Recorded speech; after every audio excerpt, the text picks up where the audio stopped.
Hello, this is Sue from dragoncreations.co.uk, and today we're going to be trying this effect, the crackle effect, the dragon scale effect. Okay, and that's what the back looks like, but I'll go into more detail about that in a minute. Right, okay, my moulds take 90 grams each, so I have mixed up 180 grams. That was 94 grams of A and 86 grams of B. Then I decanted 36 grams and added 5 drops of HXD ZFX pigment tint peacock blue.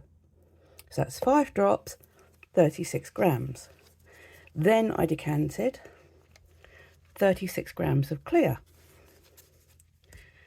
Then 36 grams of a heaped spoon of mica powder, and I will show you what I mean by a heaped spoon in a minute.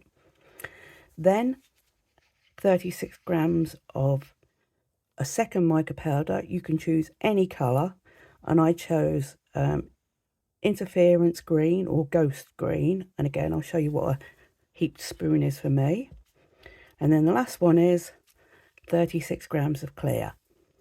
So we have 36 grams of pigment tint, 36 grams of clear, 36 grams of mica 1, 36 grams of mica 2, and 36 grams of clear. Right, when I say, I'll tell you that my colours in a minute, sorry. When I say I put a heaped spoon in, this spoon, got it off Amazon, a pack of 10 I think. And a heaped spoon for me is that. Okay, we'll tip it to the side slightly. It's a good spoonful. And I did that exactly with this mica powder, which is Jesme Tail Green, and the Ghost Interference mica powder, which is blue. Just wiping my spoon off. Okay, so that's all I've done so far. Just spotted a little bit of something. Right. Okay. So 36 grams pigment tint, and what we're going to do is we're going to go around the outside. Now, I have to do this a little bit cack-handed because I'm left-handed, so please bear with me. Just take your time. I did spray my moulds with a light spray of alcohol. Sorry I knocked you there, but I'm trying to do it around the camera and not cover the mould. I'm not very good at videos. This is only my second one, so you please bear with me. No, I'm going to have to lean because I'm not getting it on the edge. There we go. Hopefully, no, I'm totally blocking you. I'm so sorry, but I can't do it any other way being left-handed. Right, okay. Now this one, do the same, just go around the edge.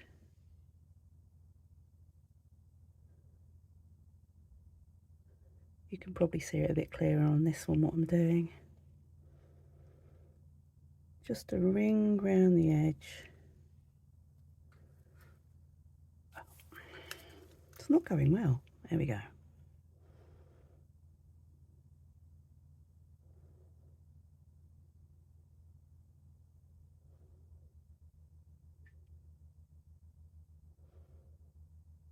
Okay, now I can go a little bit quicker because I've got my ring touching the edge.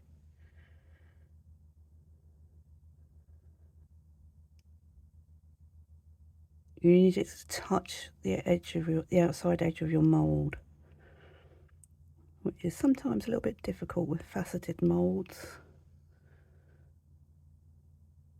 And don't forget, if you're doing the same measurements as I am, you have to split it between 2.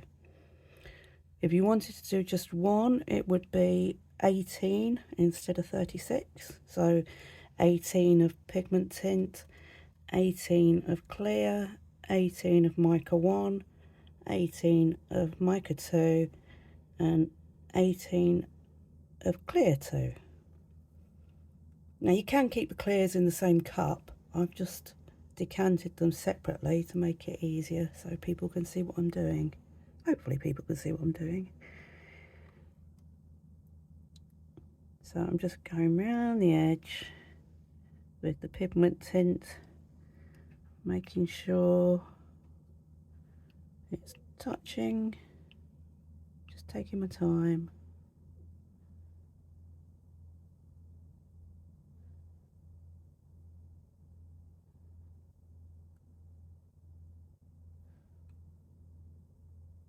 It'll be left.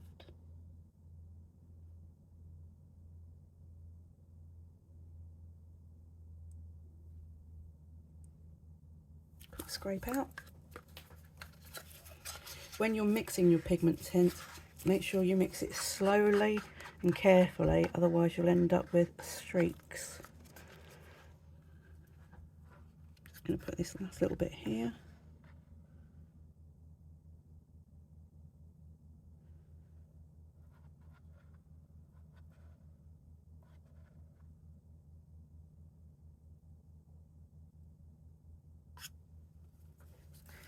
It's really not easy to do it around a camera.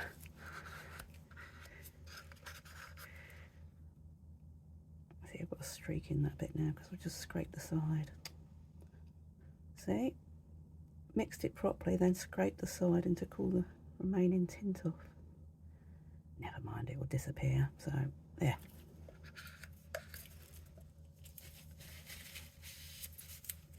I'm just wiping my sticks down as I go, otherwise I'll end up in a big sticky mess. Right, okay, so that's our first ring down. Now, 36 grams of clear, we're going to go around our first ring and we make sure the clear is touching the pigment tint. So again, take it very slowly. We need it to touch.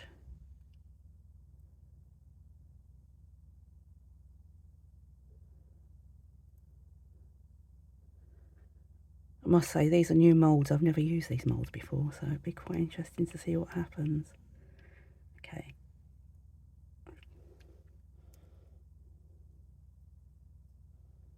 Just take your time, but make sure the clear is touching the tint.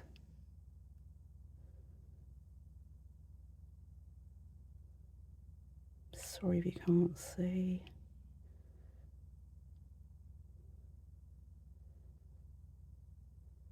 People make it look so easy when they make a video, but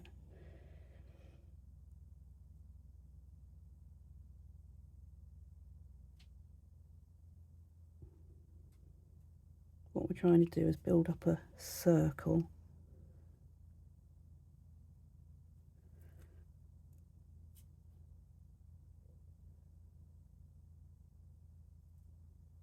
Concentration. Don't worry about the bubbles too much at this stage.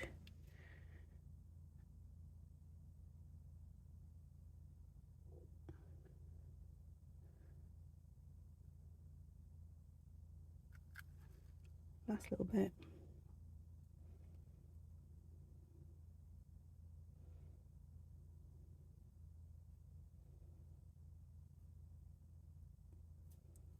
Well, that's the squarest circle I've ever seen.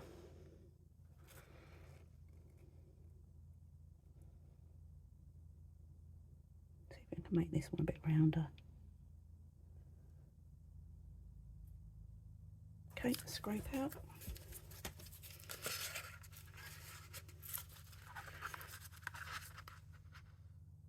So that was 36 grams of clear.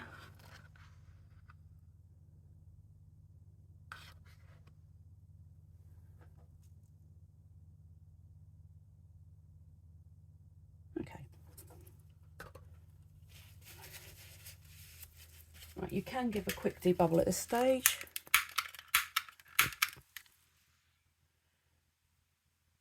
Just take off surface bubbles.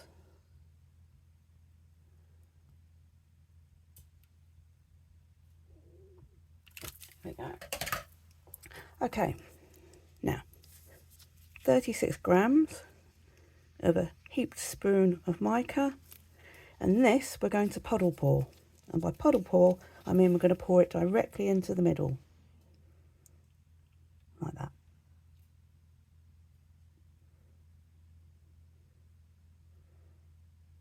Again, I'm splitting them between two.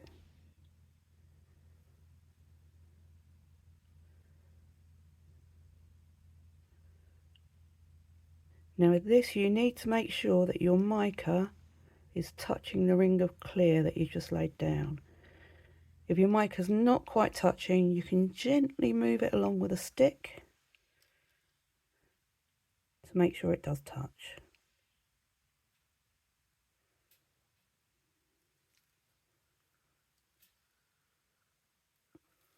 Just scrape out the last little bit.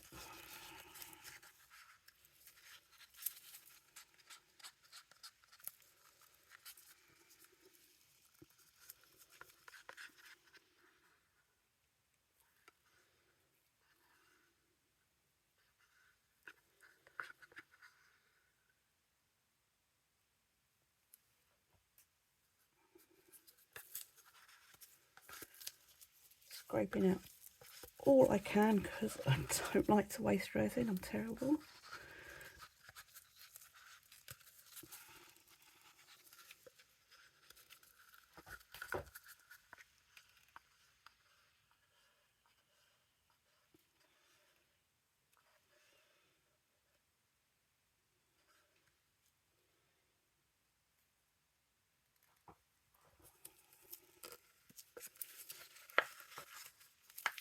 Get one more drop out, I think. There.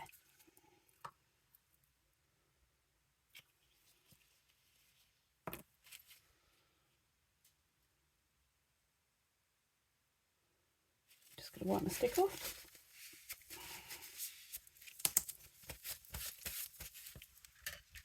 Again, quick debubble, just get the surface bubbles.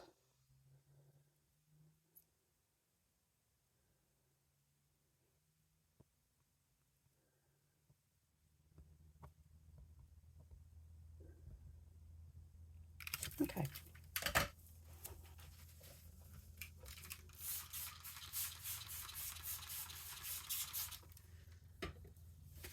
Sticky mess me. Right. Now, this is 36 grams of Mica 2, and I've used the iridescent powder green, or ghost powder green. And again, we puddle pour, so straight into the centre.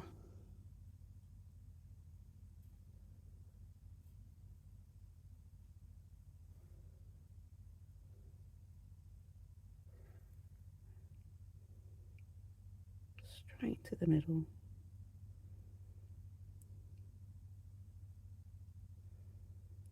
Took me a long time to find this recipe that works for me, and hopefully it will work for you.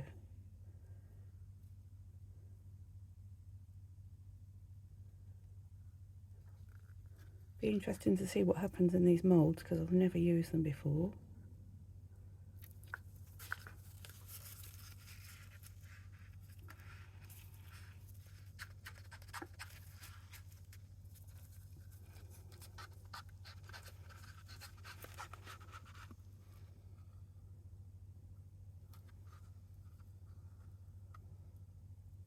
Scraping out the last little bit.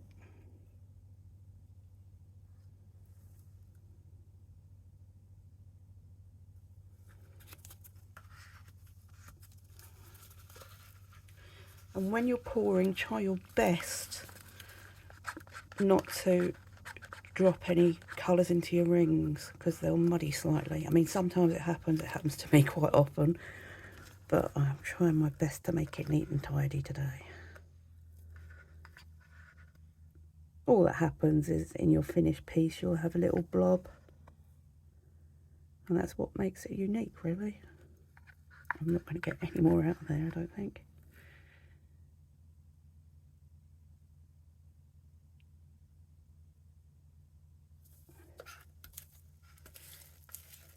little bit on my stick, tiny bit.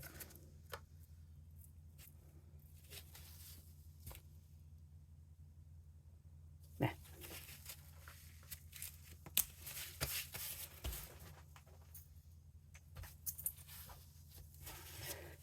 Okay, and this is almost the last stage. 36 grams of clear. Again, split between the two, and we puddle pour again.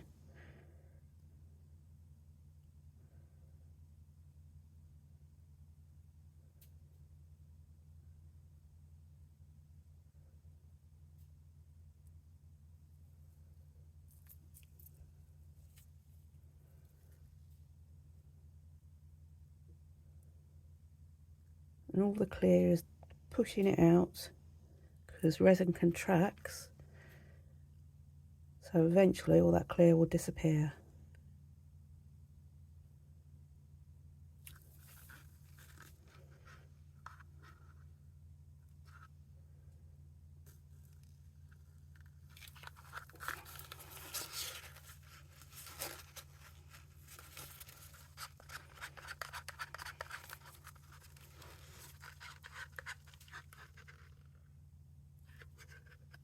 And there's only one more stage, well, there's one more stage for me to do, but there is a possibility of another stage if you wanted, which I shall explain.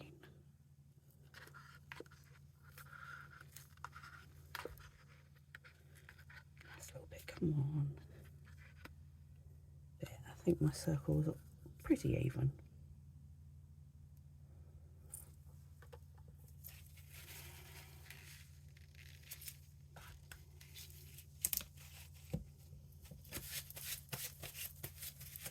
Messy pop. Okay, quick debubble. Yeah, and just going over the surface. Always use a long neck lighter. Please don't use a torch. Some people get away with it, but you will ruin your mould eventually. I have torches, but I'd never use them on my silicone moulds because silicone is expensive, especially in Britain. So I try to treat my moulds with respect, really. Okay, right. If you wanted to add glass or glitter, now would be the time to do it. Just put it in the middle, make sure it sinks, and then that will be all of your colours and everything that you're going to put into it done. I'm not going to do that because I'm quite happy without it having glitter or glass in it. Now the final stage is we're going to warm it up. This is an embossing gun. You can use a hairdryer.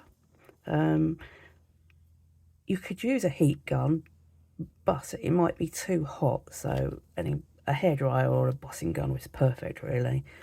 Number 2, we're going to set it on, and we're just going to start in the middle and move it round slowly. It will get rid of most of the bubbles, and it will just start the reaction going. So here we go.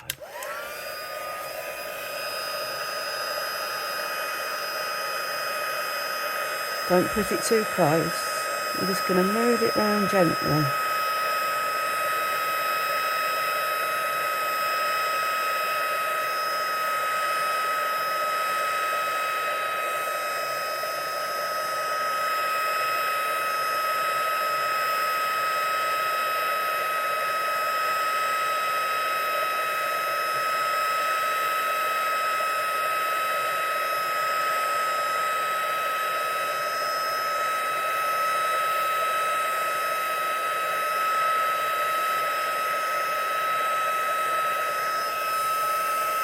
Start in the middle and just gently move it round.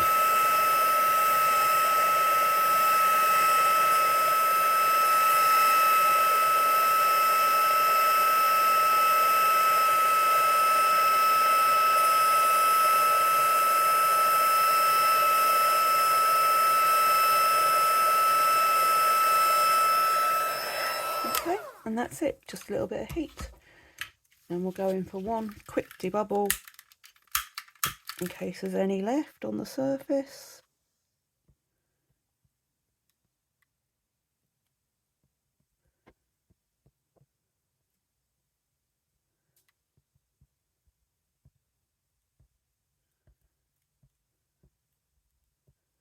And that's it. I'll just leave them to set overnight and I shall post a picture. So once again, my recipe is 36 of pigment tint. I used Peacock Blue. 36 of clear, or clear 1. Then 36 of Mica 1, I used Jesme Tail Green. Then 36 of Mica 2, I used Iridescent Powder Green or Ghost Green. Again, good heaped spoon. And then 36 of clear to pour into the middle. And if you wanted to add glitter or glass, put it in then. And then just a little bit of heat to start the reaction. And what you're looking for is, because we're working backwards, so this is the effect we're going for, and we're working backwards, this is what we're looking for, is these little dots. If these little dots start to appear, then we're on the right lines. And they should be see-through. Sorry, I've knocked you again. They should be see-through slightly. And then that's what's going on that side. And the other way it can happen is the little dots and veining will start to happen. But if you look carefully in the veins, you will still see the little dots. So the little dots are more important. And again, that's what it looks on that side. Now, if your veining happens and your little dots happens, sometimes it can still end up like that. Now, all these cracks are really pretty, but I have no idea why it didn't crack in the middle. Exactly the same recipe, exactly the same method, but it just did not happen in the middle. So every time, you cannot guarantee 100% what your finished piece is going to be. But this recipe seems to work for me 9 times out of 10, I'd say. So hopefully it will work for you. If not, I'm sorry, and trial and error. But I do find 36, 36, 36, 36, 36 in 2, which is 180 gram moulds, 90 and 90, seem to work best for me. If you have any questions or queries, or if you think I can help you, please contact me through dragoncreations.co.uk. Just say, Sue, can you help me with this? And if I can help you, I will. And if I can't help you, I will try my best to point you in the right direction of somebody that might be able to help you. So hopefully you find this video helpful, and I hope yours work out like mine does. As I say, it took me a long time to find this recipe. It worked for me. And happy crackling. If you like the video, please put a like on. Thanks very much. Bye.